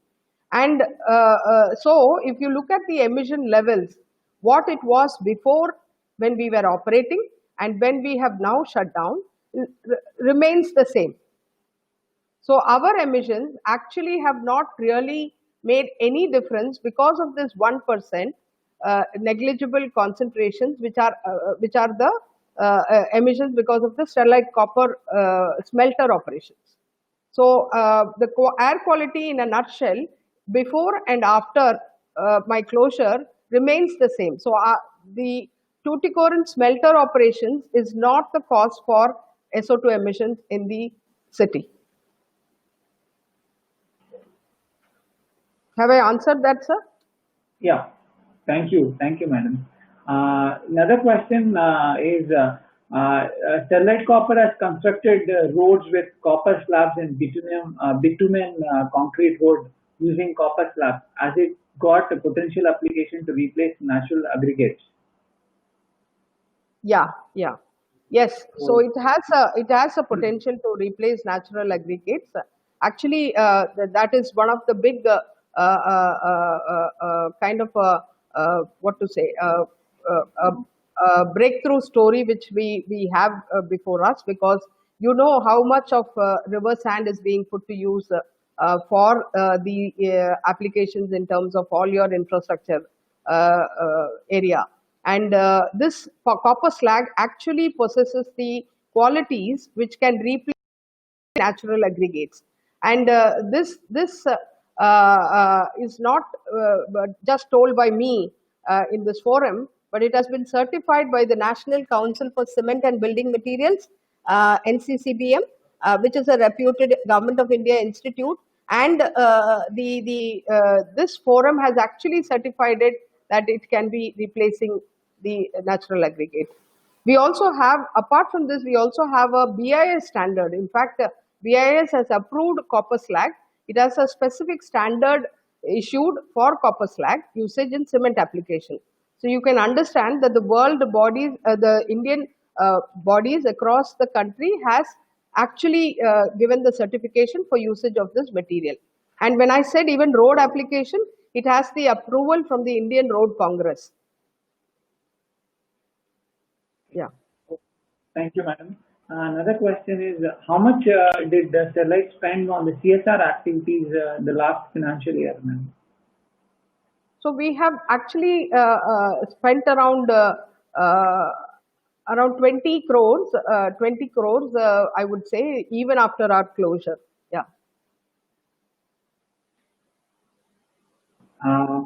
And I missed the other question which Mr. Sriram asked. The other cancer statistics is something which he asked, that has it increased. So as per the available cancer statistics, which is released by the government, the 2016 to 17 is the data which is available. At that time we were in operation, and the trend is decreasing trend. The recent 2019 data, 18-19, is yet to be released. Okay, ma'am. Thank you. Another few questions actually. What is the economic impact of Sterlite closure for Tuticorin and the country as a whole? Can it be quantified? Very interesting question. I think I wanted to touch this portion, but it has come out in the form of a question. I would say the impact has been multifold. It has not impacted one person or two persons, but across the country. Why? Because the foremost reason is with respect to the copper production, we had been a net actually right now the situation is we have been a net importer of copper. So from a net exporter status, last 2 decades, India was actually a net exporter of copper, and after the shutdown, it has become a net importer. And that means what? That there has been a lot of copper coming into the country, and almost, which was at earlier, say 25 to 30%, has gone to up to 50% imports coming into the country from various countries across the globe.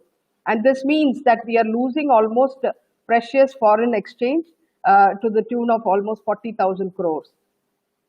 So this is to the loss to the nation at large, and possibly if you look at coming down to the level of the state and the center, I would say in terms of loss to exchequer by way of cess and taxes, it is almost like 2,200 crores per year lost to the state exchequers. And it is also not only lost because of the copper. We also make, as I said, the phosphoric acid, the sulfuric acid.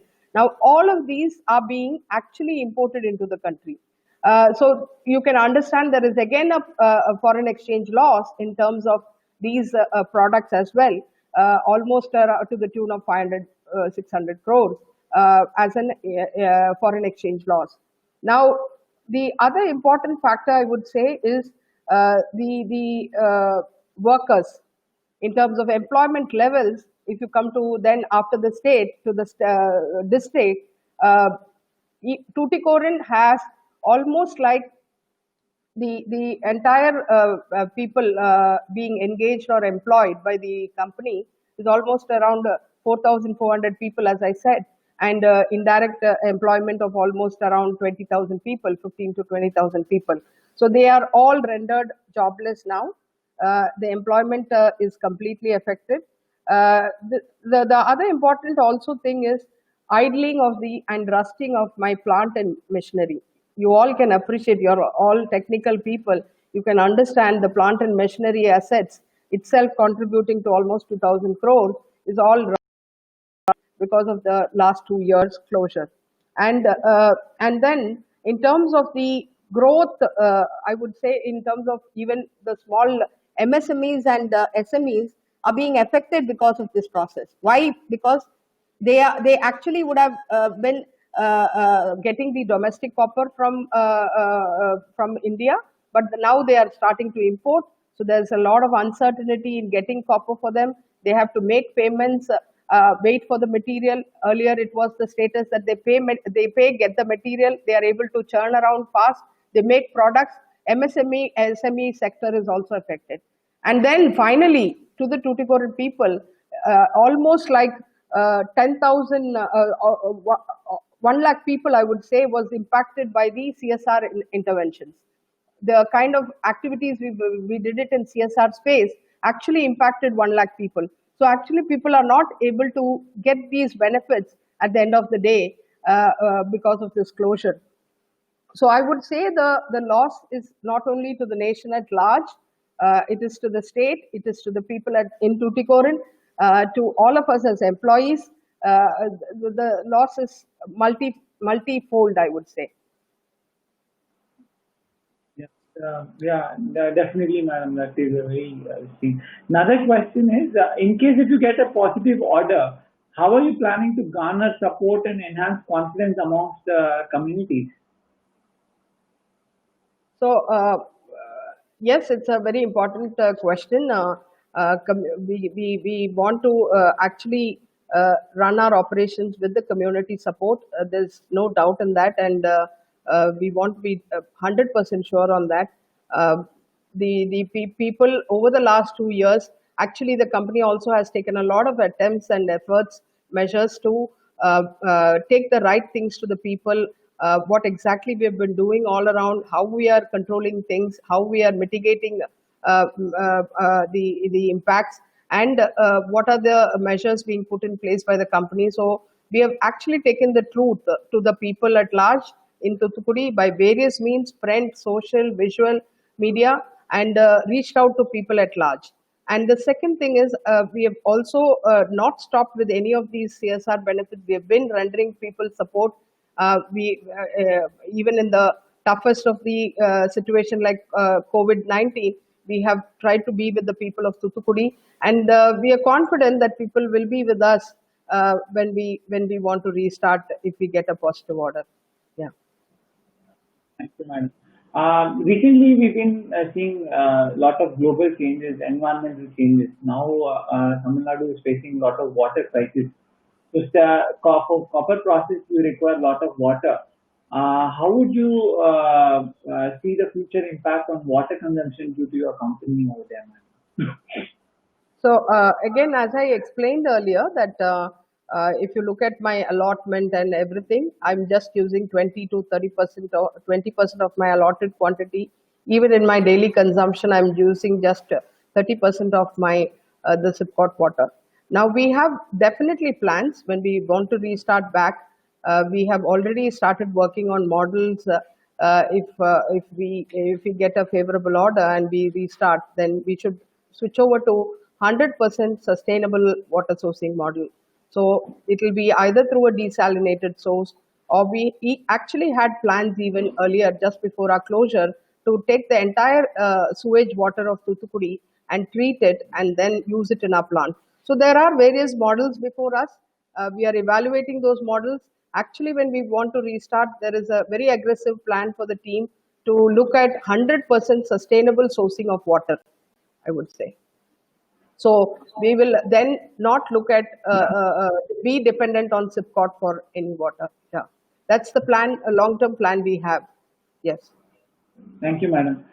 Sorry, there are questions which are coming in related to the field also, related to the problems also. I have to balance it out in asking both the questions. because there are many questions. There's one question. There are allegations on the stack height of sulfuric acid plant. How do you address that? Yeah, so this is again a point which was one of the major allegations put on the company, that the stack height when it was put during the plant commencement stage and what is it now has not changed.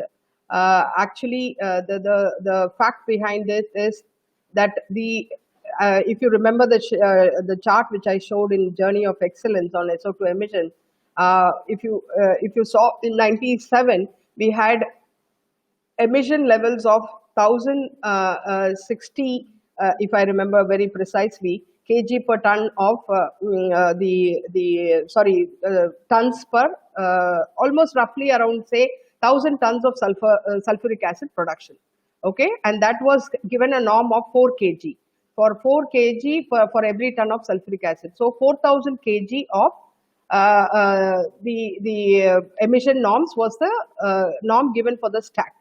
Now, when you actually came to the last bit, when we were 4 lakh tons of capacity, that is the current capacity, the capacity went to 4000 tons of acid, and the norms became 1000, 1 kg, which means I can have the same 4000 kg emissions from 97 to actually the 2018 stage is the norm actually became more stringent from 4 kg to 1 kg, and my actually emissions actually gone down from that level to from the capacity point of view also, so that the stack actually did not have to go through a modification.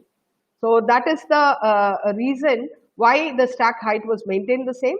So whatever emission was happening actually in 97 is the same emission happening now. That is because all the measures which I explained, the tail gas scrubbers, the cesium promoted catalyst, the additional converter beds, these are all came at almost like 100 crores of investment was made, utilize the technology to bring the emissions to this level. So it did not require a change in the stack height.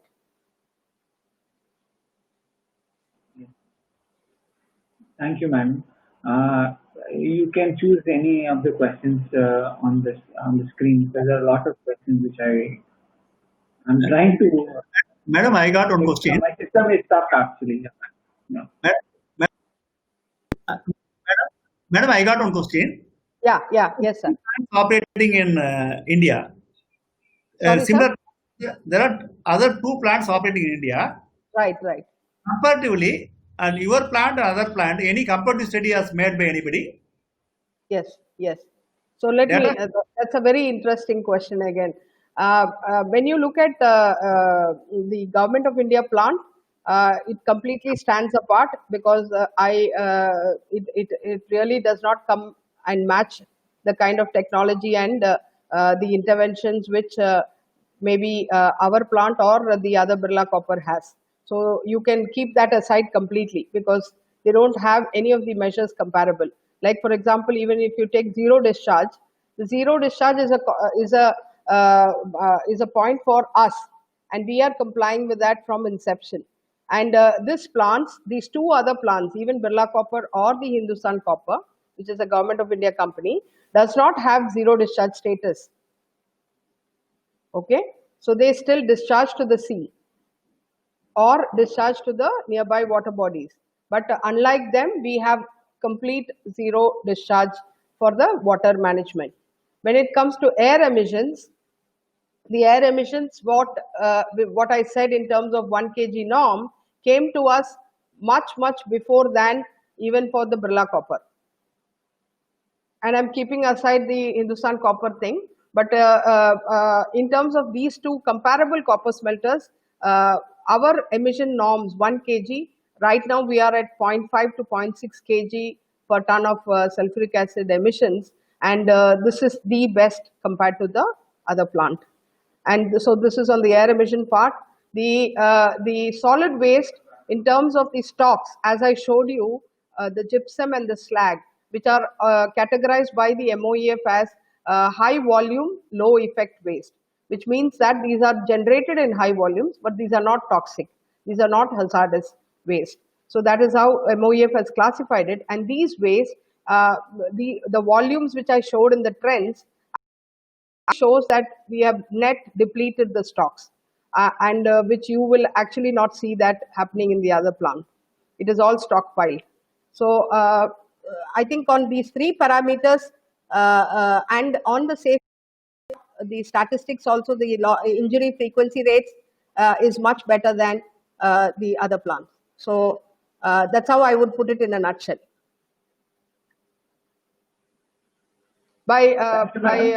Fortunately or unfortunately, for whatever past kind of audits and inspections and reports and studies being done on us at various points of time, I think that has indirectly helped us to continually improve ourselves, and we would be the best among the three smelters. Thank you, madam. This last question, I'm just asking the last question, madam.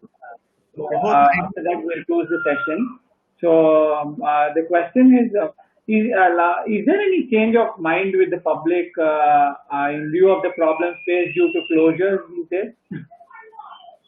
Yeah, as I explained earlier, we see definitely a change of mind with public.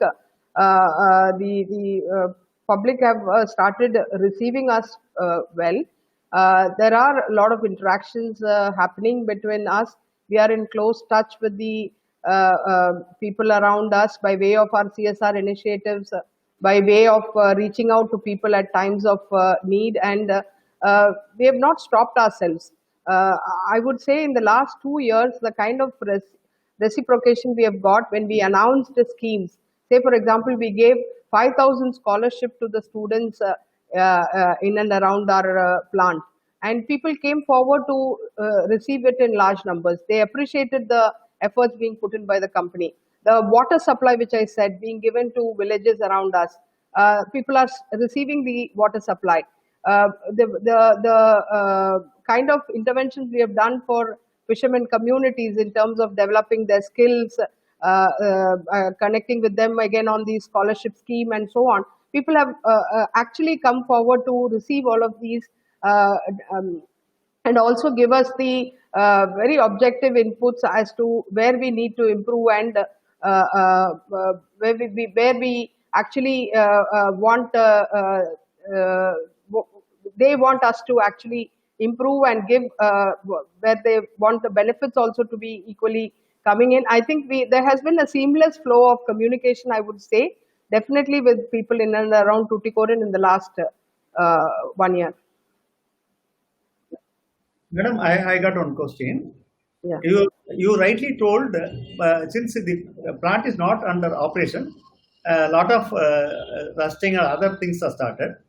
And suppose if you are getting a permission to restart, and what are the procedures you are going to adopt? How stringent your norms for startup procedures? Because why I am asking this question, there is a recent accident at LG Polymer produced startup after the lockdown, and same thing applicable for Tuticorin also. And do you have a definite plan for that, and how you are going to address this in case you are permitted to operate? And second thing, one more CSR question. And the CSR, you told you are doing a lot of services now, because you know the present situation of the country, especially the rural area. All private schools started online classes, but government schools are lacking on that. Do you have any idea to support them on online classes on government schools and Tuticorin? These are with this, we are going to close this one. Kindly address this. Thanks. Yeah. I think your first question was on when if suppose we get an order and we restart, what would be a process? So it's very important for us again, with the kind of safety emphasis we have been laying. It is very important that we address this in a very safe manner. So we will have the right experts coming to us to have an assessment done before even we can get our employees inside. I think we will have to have a complete risk assessment of the plant and machinery assets condition before we actually get our employees inside. So we will have this risk assessment done, address all the control measures which is being recommended by them through the risk assessment, and then start anything in terms of process actions. Now, when you asked about startup procedures, so actually, coincidentally, what happened was, in terms of when we actually shut down in April, the March, when we were actually having a shutdown, the plant was in a shutdown condition that time. So that means when I do a process shutdown, you all can appreciate that there are certain procedures we follow. We drain all the vessels, we drain all the energy systems, and then bring it to a halt, which means I will deplete all the furnace levels. So almost all of these measures were actually taken at that point of time. So we are at a far better placed, I would say, in terms of startup, because I did not have a sudden stoppage. We were actually under the shutdown period, and then by the time we could restart, we were not given the consent renewal, and we couldn't restart. Now, this puts us in a better place in terms of when we restart, we will be comfortable. But as I said, in terms of the environment around us, the saline environment around us, we are close to the sea environment. Of course, this actually aggravates the problem. So appreciating that is where I said that we will have a risk assessment done and address these measures before we get our employees inside. And I think your next question was on government schools. And before I go into that, when you asked about startup procedures, I think I should touch on the point that unlike LG case, we have a very stringent SOPs and practices laid, which are pre-startup procedures being put in place for any furnace, or any vessel or any reactor. Everything has a pre-startup procedure, and there is a mechanism by which all of these are actually being certified by people other than the process team. Because normally in such a process plant, what we do is we have once in 4 years we take a shutdown, and when we restart back, what we have as a system is apart from the respective functional team, there is a team which is being put to actually have a maker and checker concept. Somebody makes the systems right, somebody comes and checks the system. So there is a maker and checker kind of a concept where other team members also go assess the condition of the equipment's status before this equipment is energized. So that is how we normally have a practice, and I'm sure this practice is going to help us when we restart. So that's on the startup. The next question was on, you rightly said that the government school students are actually suffering a lot because of the dip in the turnout in the schools, because the schools really could not open in this pandemic situation. Now, definitely the online courses is something which we can explore. I take it in a very positive way from this forum to discuss and see how we can support the government school students. Yeah, I think if we get a positive order, there is no limit for us to actually extend our hands to any extent, I would say. Yeah. I got one small suggestion. When I start process, when you're completing startup process, I suggest there are a lot of retired inspectors are there, Joint Chief Director of DG Facility and all there. And Pollution Control Board also, very good people are there, retired people are there. You can have a pre-commissioning audit with the group of people, retired people from DG Facility, this one from Pollution Control Board and Director of Factories. So the group, and you can have an expert on process safety. This will be a very good efforts will be there, because they'll got a critical eye, because throughout their life they were doing the inspection job. So anything happens also, in spite of all these things, the final level, I suggest this audit and it is only my suggestion. I don't know how far it is possible. Sure, sir. No, it's a valid suggestion, sir. I'm noting it, There are very good and we people will, there, we will and they are definitely look at yeah, it. experts. They got rich experience, so Sure, that sure. experience can be used there. If at all you got permission from government for restartup, and they will be doing the audit, and audit can be a very transparent audit. Sure, sure, sure. That's what I suggest actually. With this, I hand over season to this Sudarshan Divya.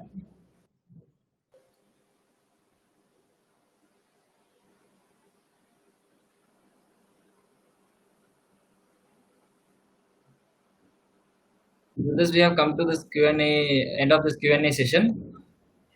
I request Mrs. Divya Sudarshan for the vote of thanks.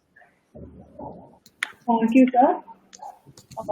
Respected Madam, organizers, and all the participants, I, on behalf of the Safety Cluster Committee, extend a very hearty vote of thanks to you for taking your valuable time out of your busy schedule to host this webinar this evening. I must mention our deep sense of appreciation to you and Dr. Kailasam for giving everyone a 360-degree clarity on your safety, health, and environmental best practices at Sterlite Copper. The way you explain the topic is exemplary. I heartily congratulate the participants for their active participation and support in this webinar. My big thanks to Dr. V. Sriram for his immense support in organizing webinars with prominent personalities from the HSC field. Thank you for making this webinar a grand success, ma'am. Thank you so much. My pleasure, ma'am, and thank you so much again to Dr. Sriram and the Safety Cluster team for giving us this platform. And on behalf of my company, my sincere thanks to all of you. And thanks to the audience for patient hearing. Bye. Signing off Thank you. now. Thank you, ma'am. Thank you. You can post it. Thank you. Thank you all. With this, we come to the end of this session. Thank you, ma'am. On behalf of the Safety Cluster, I thank you all for the participating in this event and making this event a success.